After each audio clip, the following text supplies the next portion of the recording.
The holy month of Ramadan begins this evening. The pandemic is changing the way Muslims will be able to observe it.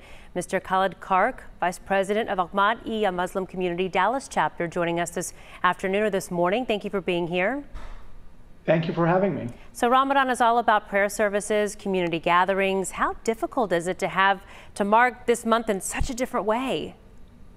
Yeah, absolutely. It's got a very, very tangible effect on our community. It's been difficult for us to engage physically, but Ramadan is also about community. And so we're using technology as much as possible to ensure that we stay connected as a community. We're using Zoom meetings to go through teachings of the Holy Quran right before the opening of the fast. We're engaging with our community as much as possible.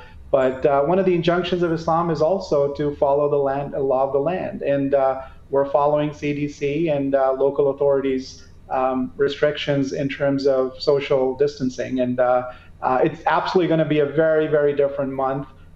Usually our attendance at our mosque is 3-4 times the usual. And it's a festive time. It's an appropriate time for everybody to do self-introspection and think about how they can spiritually grow. And we'll have to do all of that in the comfort of our houses. It's going to be very different, absolutely. So for some perspective, how big is the North Texas Muslim community?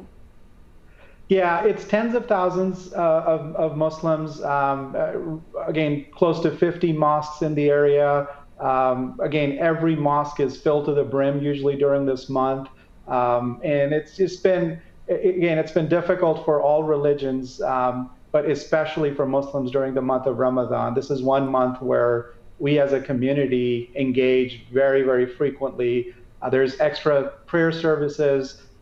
There's extra kind of community effort to reach out.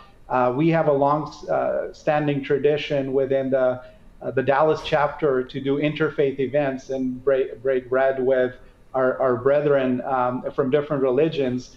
We'll have to do that virtually this year, and that's the way it's going to do. We're doing a virtual iftar on May 9th, and again, we're going to ask our fellow community members and people from other religions to join us.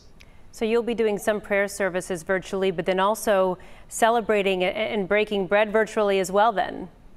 Absolutely. That's what we'll have to do. Well, how has the response been? I understand that this is difficult, but as for a lot of people, as you mentioned, following the law of the land, is it sort of one of those things where there's just really no other option? Yeah, there isn't. And our mosques are open for, we're doing blood drives across the nation. We've got 60+ chapters, and we're opening the mosque for essential services and serving the community for some of the essential services. But yeah, it's going to be difficult because we have members who are there at the mosque 4 or 5 times a day to say their prayers, and they can't be there together.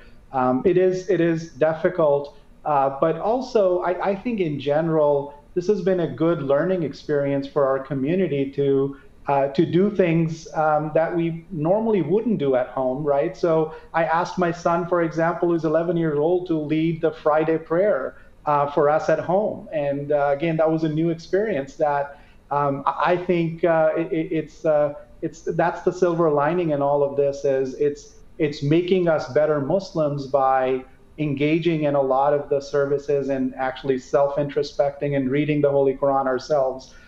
We do have a regular, during this Ramadan, every day we're going to have a series of lectures on the Holy Quran right before the opening of the fast. And again, that's a tradition that we're going to do virtually this year, not physically.